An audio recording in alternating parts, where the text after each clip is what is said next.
Di Nagaya, emasnya, proyek-proyeknya, laporan laba ruginya, semua Anda bisa lihat walaupun Anda cuma beli satu koin.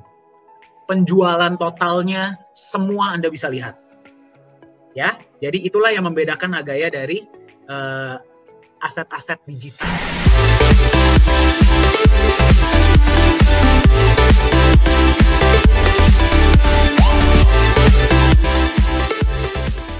Kita nih ya, ada kedatangan tamu istimewa sekarang. Ya, jadi kita nggak menyadari tiba-tiba beliau hadir. Ya, nah bagi Anda yang sudah hadir hari ini ya, kita kedatangan CEO Nagaya, yaitu Pak Yohanes Chandra. Ada bersama kita hari ini Pak Yohanes, boleh tolong melambaikan tangan? Oh beliau, ya oke. Saya akan pin dulu di depan. Oke, nah kita akan dengarkan langsung ya mungkin beberapa kata-kata ya dan beberapa pesan-pesan motivasional dan informasi dari CEO Nagaya, Pak Yohanes Chandra. Silakan Pak. Ya, makasih banyak Pak Dani. Ya, selamat sore teman-teman semua nih dari seluruh Indonesia. Ya, makasih banyak buat Pak Yunias, Pak Beni, Pak Alfian ya yang sudah mungkin sharing. Saya agak telat tadi masuknya. Jadi sudah sharing tentang bagaimana sih mereka selama ini menjalankan ya fungsi sebagai promotor Nagaya. Oke, jadi saya tadi sempat dengar ya Pak Yunus bilang kita ini bukan MLM, betul sekali. Kita ini bukan MLM, tetapi cara kita untuk memberikan referral program, ya itu secara bertingkat. Ya mungkin kalau Bapak Ibu tahu sebenarnya lebih dekat ke asuransi sistemnya. Karena kalau MLM, aduh bonusnya kecil banget. Ya ada yang bilang Pak bonusnya kecil banget, ya kan? Nah tapi yang harus diingat di sini adalah sering saya orang bilang gitu ya, Pak, kok di sini kita jadi promotor, ya kita mereferensikan teman-teman untuk beli Nagaya beda dengan koin-koin lain yang bisa wow gitu ya. Wah, pokoknya kalau dengar kata-kata jadi promotor koin itu, wah pokoknya luar biasa deh. Bapak Ibu harus ingat ya, di Nagaya untuk setiap koin, setiap Nagaya yang Bapak Ibu beli, kami di perusahaan itu memiliki kewajiban. Kewajibannya apa? Ya, kami harus nantinya menyediakan backup emasnya yang angkanya itu udah terlihat ya, itu udah wah cukup besar ya. Dan kita beruntung karena kita juga sampai detik ini belum bisa beli emas dan ternyata harga emas memang lagi turun. Ya, karena memang sudah kita prediksi ya, kenaikan harga emas kemarin selama pandemi itu di luar daripada kenormalan. Ya, di luar daripada kenormalan. Jadi untung juga ya kita dulu nggak cepet-cepet, nggak buru-buru beli emas. Ya, sehingga emasnya sekarang kalau mau disimpan bisa jauh lebih banyak. Nah, jadi kewajiban perusahaan di Nagaya ini jelas. Yang pertama, kami harus menyediakan emasnya sebagai backup. Yang kedua, kami harus menjalankan proyek. Ya, berbeda dengan, mohon maaf ya, kripto aset yang lain, cryptocurrency yang lain.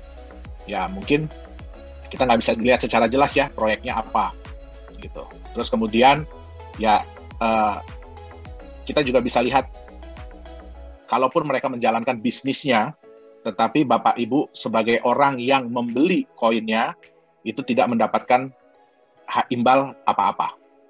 Padahal ya kalau kita mau bicara jujur, yang namanya perusahaan cryptocurrency, crypto aset itu sebenarnya adalah crowdfunding. Ya, jadi kita secara ramai-ramai mengumpulkan dana untuk menjalankan sebuah bisnis. Ya, nah tapi ya kalau di cryptocurrency lain ya Bapak Ibu cuma dikasih angka digital. Terus apa yang harus dilihat, apa yang bisa dirasakan? Nanti tunggu harganya naik. Bisnis apapun yang mereka jalankan, sebesar apapun profit yang diterima oleh perusahaan, benefit yang Bapak Ibu dapatkan adalah tunggu harganya naik. Ya, jadi dan itu pun yang beli bukan perusahaan ya, yang beli adalah market. Nah di Nagaya kita nggak mau seperti itu. Yang namanya kita sama-sama memodalkan sebuah perusahaan. Ya kalau bisnisnya oke, ya kita harus bagi hasil dong. Betul nggak? Kita harus sama-sama merasakan. Nah selain itu, bagi hasil yang Bapak Ibu terima inilah yang akan menjadi daya tarik bagi market yang belum memiliki Nagaya. Ya, yang belum memiliki Nagaya, ya otomatis mereka juga pengen dong. Ingat ya Bapak Ibu ya, tadi yang Pak Yunia sudah bilang, berapapun proyek yang dijalankan oleh Nagaya, saat ini memang baru satu ya, tapi nantinya berapapun yang dijalankan, berapapun besar keuntungannya, itu hanya menjadi milik 50 juta Nagaya. Ya, jadi bukan berarti Nagaya tambah proyek nanti koinnya nambah lagi. Saya juga pengennya begitu, tapi nggak bisa. Ya, kenapa? Karena kita sudah menerapkan sistem blockchain. Ya, nah siapa yang memverifikasi kita? Itu ada namanya Akses, Asosiasi Cryptocurrency dan Industri Blockchain Singapura. Ya, jadi bukan website yang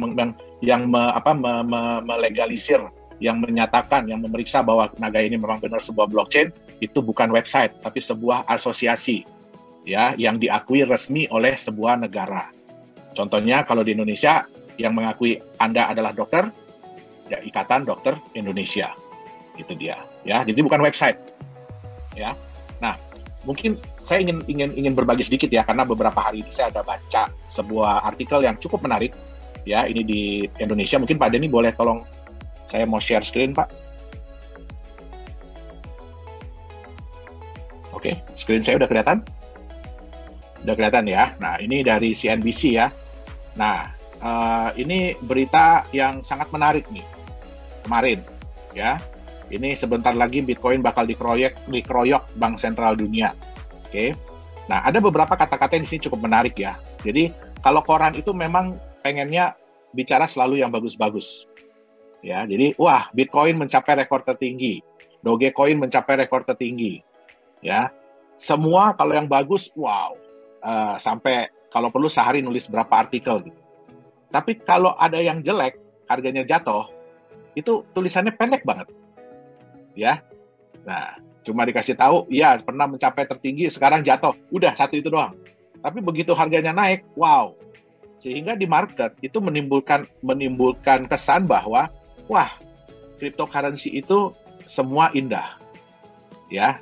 Nah, jadi di sini ada dibilang ya.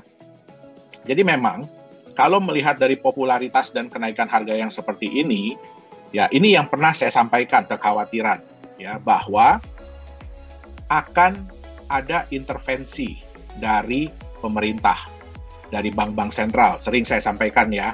Itu juga alasan kenapa Nagaya ini di-backup oleh emas, dan juga kenapa kita menjalankan proyek-proyek real.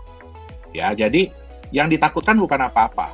Ya, pasar itu tidak teredukasi dengan benar tentang potensi keuntungan dan kerugian apabila Anda memegang aset kripto. Nah, yang kerugian ini yang tidak diedukasi dengan benar.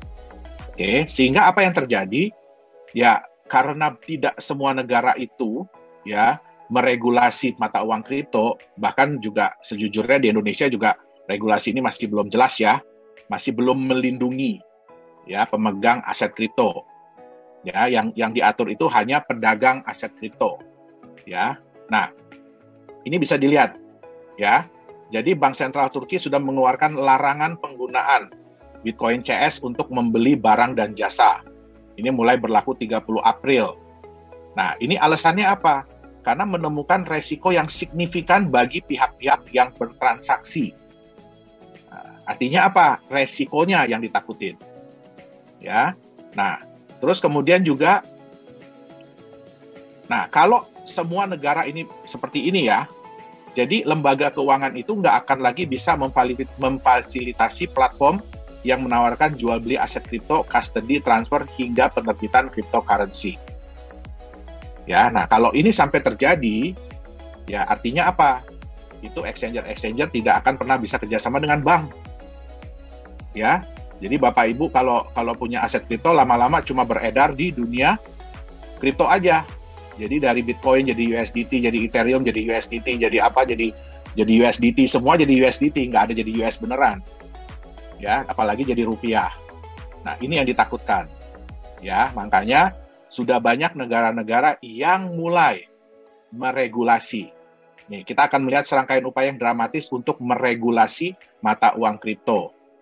Memang belum ada arah untuk melarang ya mata uang kripto. Yang dilarang hanya penggunaan bertransaksi, ya, pembayaran. Tapi akan ada upaya yang dramatis untuk meregulasi mata uang kripto, dan ini juga yang sebenarnya Nagaya harapkan. Ya, sebenarnya sudah ada beberapa negara yang meregulasi. Contohnya Jepang, Singapura, Korea. Ya, itu mereka yang secara aktif bekerja sama juga. Makanya di 3 negara itu ada asosiasinya. Ya. Nah, oke. Nah, ini kata-kata yang sangat penting. Ini kata-kata yang sangat bagus ya. Jadi ketua The Fed, ya Fed-nya Amerika Serikat, Jerome Powell, mengatakan Bitcoin CS itu merupakan kendaraan spekulasi. Jadi hanya cocok untuk orang-orang yang mau spekulasi. Ya. Di Nagaya, kami selalu mengatakan bahwa Nagaya ini adalah aset masa depan. Ya, aset itu adalah sesuatu yang Bapak Ibu pegang, ya, untuk jangka yang panjang. Jadi itu yang kita harapkan di Nagaya. Ya. Jadi bukan aset yang Bapak Ibu pegang hari ini, pelototin harganya 24 jam nggak tidur-tidur, ya, tunggu harga naik atau turun. Kalau naik syukur, nggak naik nangis. Kalau turun nangis, kan gitu, deg-degan. Ya, kita tidak mau Nagaya itu seperti itu. Ya, kita juga nggak mau harga Nagaya itu seperti harga Bitcoin sekarang atau harga Doge, ya, yang kayak roller coaster. Nanti kita lihat, ya, yang kayak roller coaster, kita nggak mau seperti itu. Memang harga itu akan naik turun, tetapi relatif naik terus. Itu yang kita harapkan. Naik turun ada sedikit-sedikit, tapi relatif harganya akan naik terus. Itu yang jadi target Nagaya. Oke? Nah, ini juga membandingkan dengan emas yang dikatakan melindungi nilai sementara mata uang kripto tidak. Ya, selama ribuan tahun itu manusia itu sudah memberikan nilai khusus kepada emas yang tidak dimiliki oleh mata uang kripto. Ya, kita juga akan ada bikin sesi ya. Ini kebetulan ada beberapa orang yang ingin mengundang Nagaya. Kita akan bikin semacam talk show, ya, yang akan kita nanti masukin di YouTube juga, ya, membahas tentang apa iya sih, ya, apa iya sih mata uang kripto itu bisa disamakan sebagai emas digital, ya. Topiknya cukup menarik, makanya saya mau diwawancara nanti, ya. Nah, ini juga ya. Nah, Bank Indonesia juga memberikan peringatan kepada masyarakat dalam menggunakan cryptocurrency. Ya, tidak bisa dijadikan alat pembayaran resmi ya. Jadi Bapak Ibu ingat ya, kalau ada mata uang kripto yang bilang bahwa kami nanti akan bisa dijadikan sebagai alat pembayaran di Indonesia. Ya, itu kalau saat ini sih seperti mimpi di siang bolong. Ya, karena udah jelas-jelas berpuluh-puluh kali dikatakan. Bahkan US dollar pun tidak bisa dijadikan alat pembayaran resmi di Indonesia. Ya. Nah, ini harus dilihat ya, ini kata-katanya nih, ini sebenarnya menarik nih, ya. Sebagai otoritas sistem pembayaran, kita masih melarang penggunaan cryptocurrency sebagai pembayaran, tapi untuk investasi bukan dengan kita, jadi bukan tanggung jawab Bank Indonesia. Kita sudah mewanti-wanti resikonya karena tidak ada underlying asset. Ini kata-kata yang penting. Aset dasarnya apa? Ya, tidak ada nilai intrinsiknya. Oke. Nah, sekarang kalau kita lihat, kenapa sih dibilang ini sebagai sarana untuk apa tadi dibilangnya? Spekulasi, Pak. Spekulasi ya, ya. Nah, ini harga kita lihat ya, harga Bitcoin ya 7 hari ke belakang. Ya, Bapak Ibu bisa lihat ya, itu kalau naik turun, ini bisa lihat di chart ini ya. Ini chartnya dari 50.000 $50.000 sampai ke $60.000 sampai ke $65.000. Jadi dengan pergerakan yang sedikit ini aja tuh nilainya udah ribuan dolar loh. Ya, naik sedikit, turun sedikit. Nah, jujur saya pribadi ya, saya nggak suka konsep seperti ini. Trading ya, kalau saya nggak suka konsep trading. Kenapa? Karena buat saya kalau di trading itu, ada yang untung, pasti ada yang dirugikan. Nggak mungkin semua untung. Kalau kita bicara di seperti ini, kita bermain trading di forex lah, di kripto, itu ada yang untung, pasti ada yang rugi. Ya, nah di Nagaya, kenapa kita berharap harga kita relatif lebih stabil? Ya, kalau kita lihat di sini, kalau kita bicara ya, waktu harga naik nih, ini kalau saya buka di 1 bulan deh. Ya, nah kalau ada yang beli di sini harga 51.489, ya. Terus kemudian dia jual di sini 60.050, pasti ada orang yang beli di 60.050. Makanya transaksi itu terjadi. Nah, yang beli di 51.000, ya dia untung memang. Tapi begitu orang ini beli di 60.050, apa yang terjadi begitu harga turun jadi 57.000? Ini turunnya bukan main-main loh ini. Ya. Nah, kebanyakan orang, dan kita harus ingat ya, di cryptocurrency itu nggak semua orang trading. Nggak semua orang ngerti baca chart, nggak semua orang ngerti, ya, bisa menduga-duga. Rata-rata ya cuma ngikut aja, ibarat kata ikut aja naik kereta. Ya, pas keretanya lagi, nanjak, iya bakalan naik nih, iya semua pada beli. Nggak taunya beli udah di sini, 60.000. Nah, ya, bagaimana kalau dia jual di 57.000? Ya berarti dia rugi. Ya, apalagi belinya udah di sini, 64.000. Oke, ini kalau dilihat ya, ini 64.000 jadi 53.000, ini cuma dalam hitungan 4 hari loh. Cuma dalam hitungan 4 hari. Ini kalau kita lihat yang 7 hari, dari 64.000, nih jadi 54.000, ya 4 hari. Ya. Nah, sekarang kita lihat, ini yang lagi ini nih rame nih. Nah, ini harga di 5.769. Ya, ini deh dari sini 5.513 turun jadi 3.500. Siapa yang nggak stres? Saya tanya. Ya, makanya ini dibilang kendaraan spekulasi. Kenapa? Kita nggak pernah tahu turunnya sampai mana, naiknya sampai mana. Nah, sekarang kita bandingkan dengan barang yang punya nilai dasar intrinsik. Ini contoh Bapak Ibu bisa lihat ya, Facebook. Ini chart 5 hari. Ini range-nya 312 sampai 303.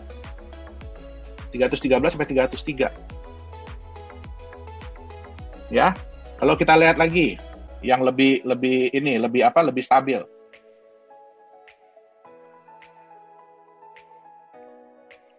Nah, ini yang udah harga 3.000-an aja masih 3.420 sampai 3.340. Jadi spread naik dan turun itu nggak parah-parah banget. Ya. Nah, makanya di saham pun ada yang namanya blue chip. Ya, ada saham blue chip. Saham blue chip itu apa? Saham yang harganya relatif lebih stabil. Tapi dengan kecenderungan ke depannya selalu meningkat. Itulah saham-saham blue chip. Ya. Nah, Nagaya tidak mau dijadikan alat spekulasi.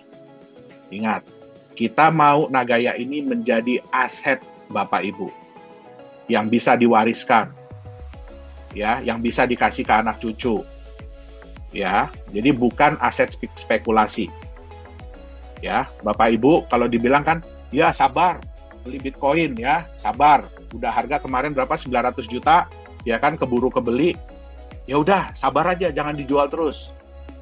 Ada yang tahu kapan Bitcoin bisa lagi menyentuh harga 900 juta, bahkan jadi 1 miliar? Nggak ada yang tahu. Ya. Nah, kalau di saham blue chip, kita masih bisa tahu. Ya, kita lihat berita, dia nambah aset, dia nambah bisnis, dia nambah ini, keuntungannya sekian, dividen kemarin-kemarin sekian. Nah, itu dia. Ya, tapi untuk cryptocurrency, ya mohon maaf. Sebagian besar mata uang kripto itu masih merupakan kendaraan spekulasi. Ya, jadi silahkan kalau Bapak Ibu yang senang untuk spekulasi, ya monggo. Ya. Nah, tapi kalau di Nagaya, kita di Nagaya ini menciptakan Nagaya bukan sebagai kendaraan spekulasi, tapi sebagai aset masa depan Bapak Ibu. Itu dia. Ya, mungkin itu yang bisa saya sampaikan ya untuk training hari ini.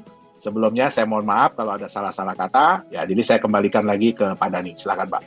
Iya, terima kasih banyak Pak Yohanes ya. Anda yang pertama kali hadir. Pak Yohanes adalah CEO dari Nagaya Technologies. Jarang-jarang bisa hadir ya. Jadi Anda yang hadir hari ini sangat beruntung ya bisa langsung bertemu dengan beliau. Nah, tadi saya simpulkan ya bahwa mayoritas dari cryptocurrency ini sayangnya, unfortunately itu masih dijadikan sebagai alat spekulasi. Ya, jadi nggak ada yang kita mengetahui spekulasi itu dari mana. Biasanya kita tuh ada yang namanya technical dan fundamental analysis. Di cryptocurrency kita tidak bisa melakukan fundamental analysis sama sekali, ya karena kita nggak paham bisnisnya seperti apa, laporan keuangannya bagaimana, tidak ada yang bisa dipelajari. Itulah kenapa naik turunnya seperti tadi Pak Yohanes bilang, kita nggak tahu kapan akan naik, kapan akan turun. Ya kalau sentimen lagi positif dia naik, sentimen lagi negatif dia turun. Ya, itulah perbedaannya dengan Nagaya. Di Nagaya emasnya, proyek-proyeknya, laporan laba ruginya, semua Anda bisa lihat walaupun Anda cuma beli 1 koin. Penjualan totalnya semua Anda bisa lihat. Ya, jadi itulah yang membedakan Nagaya dari aset-aset digital lain.